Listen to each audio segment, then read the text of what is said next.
Hello and welcome back to the channel. Happy New Year to all. It's still 2022 where I live, but I'm sure the new year has reached the rest of the world, and especially by the time you see this video.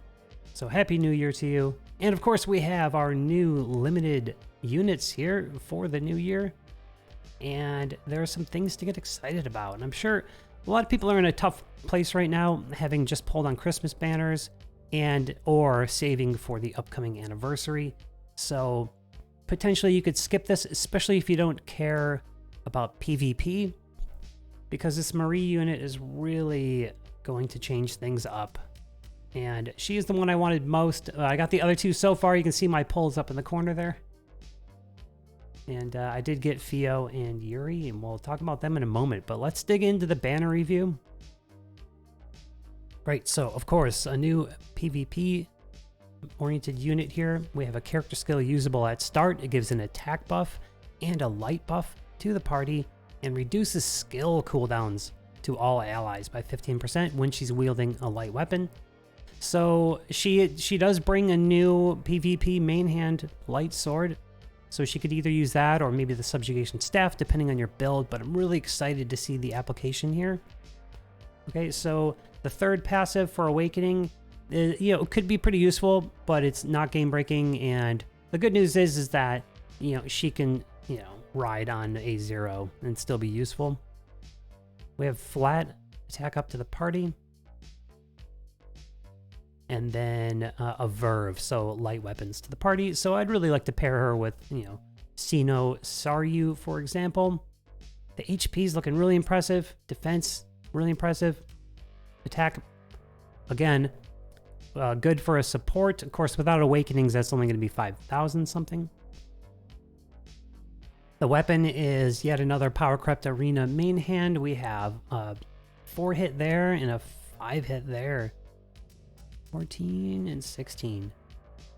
So, and then the usual passives with the boon and the timed agility. So that should be nice. It's better than most of the arena, like the normal pool main hands that we have. So more hits and could be good. Of course, if you give her that staff, she'll have a shorter character skill animation time. Anyway, this is the one I wanted. I didn't get her yet. And not sure what I'm going to do because I burned through all of my free gems. The account you're looking at here is in alts. So all those gems up there, I haven't used them yet on this account. Okay, so that's Marie. Let's move on. Okay, so feel two ways about this. Celeb Yuri is already really good and is still good. She hasn't really fallen off. So we have here another DPS Yuri that's more of a wind specialist. But look at this, the values here, Once again, this will be a character that will really excel in wind, but should be strong in all elements. Okay, we have a new, better wind boon debris. So, very good thing to have. Okay, a B gauge with absurd multipliers on 5 hits.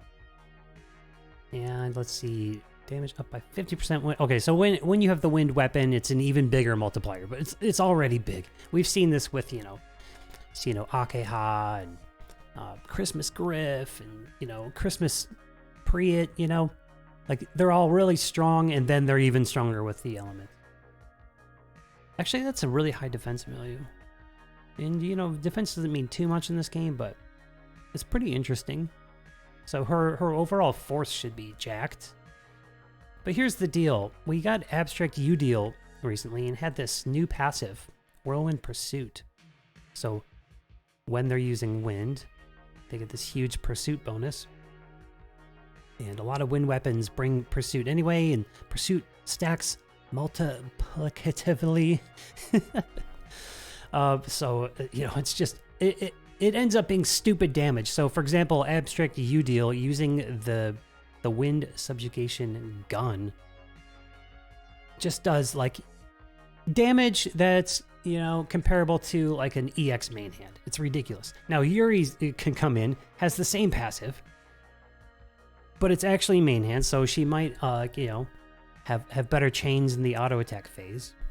And then, you know, there's training to help with that too. People don't feel very strongly about the training passive, but, you know, if that's her advantage, that she can be a busted turret to use that wind gun, but also be useful in AA phase, then the training is going to help her even more if you get that. Okay, self-attack up, and we would see that attack stats just busted.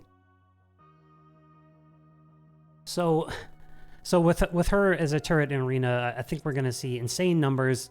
She'll be more useful in auto attack phase, but you can see why she's not totally necessary.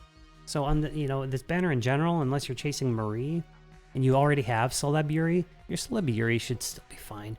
And for me in Arena, I'm still not over Abstract Yuri.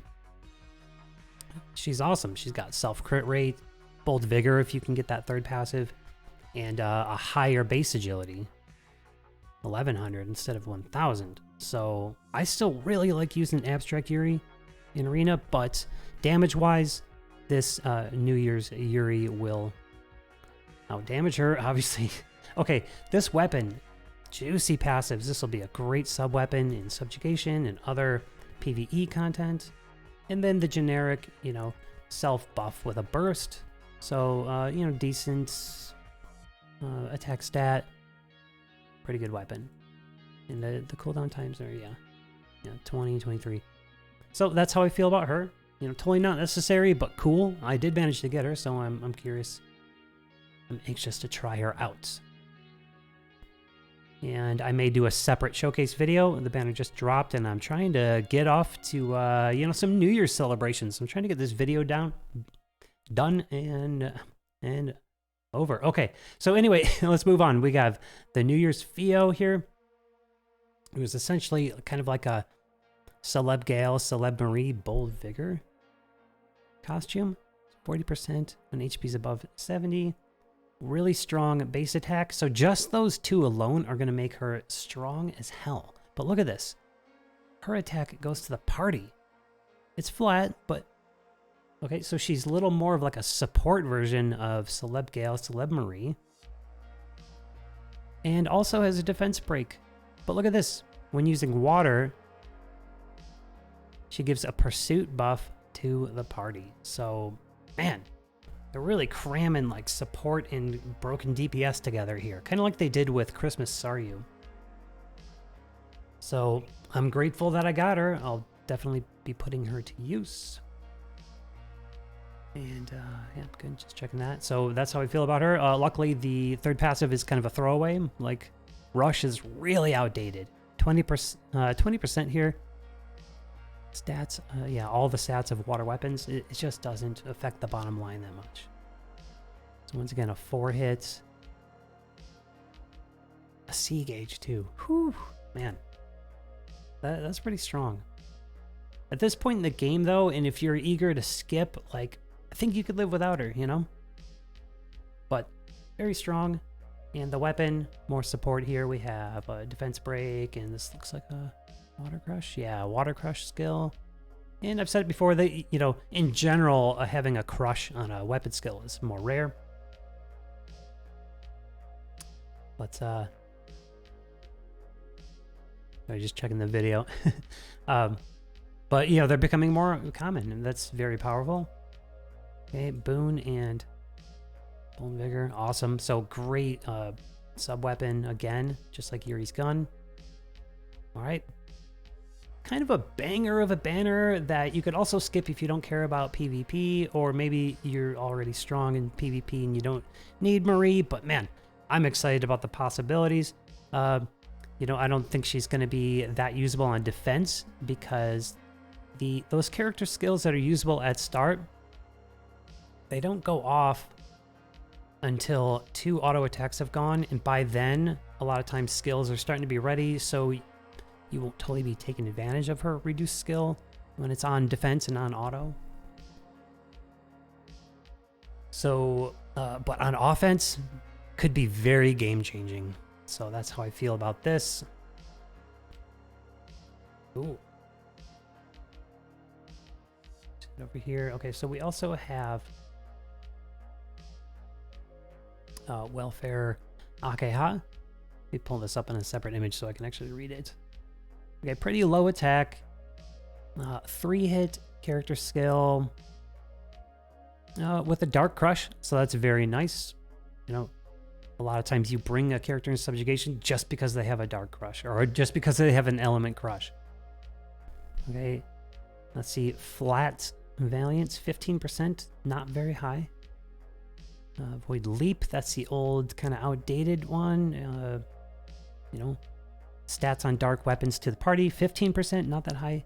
Caged Vigor, 20% when below 60. So, you know, a third passive, Caged Vigor, not that high. So, you know, very consistent with welfare. Okay, the weapon, low attack.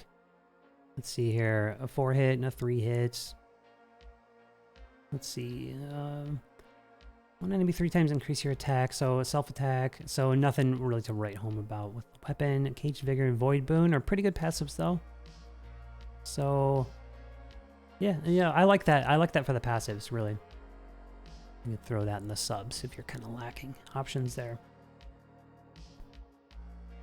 Cool, so I have to get off to hang out with some friends today. It is New Year's and the ball is not dropped yet where I live. So those are my thoughts on the banner. Let me know what you think and how your polls went if you did some polls. And what your poll strategy is, because it's been pretty rough lately with a lot of limited banners. If you're free to play, I feel your pain.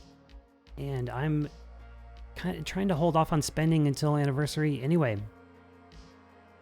All right, thanks for watching. As always, thank you for your support.